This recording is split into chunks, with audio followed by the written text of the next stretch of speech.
ating Vice Presidente, hindi daw po niya nakikita.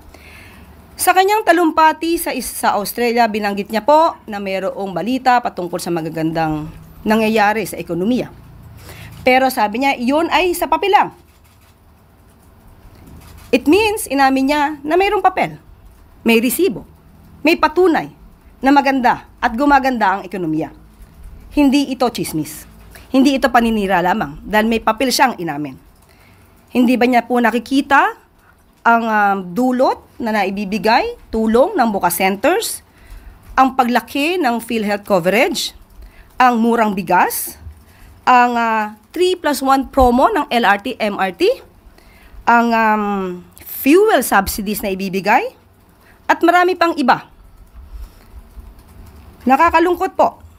Mahirap po talaga. Mahirap turuan ang walang alam at walang balak umalam. Mahirap din buksan ang mata ng bulag at nagbubulag-bulagan.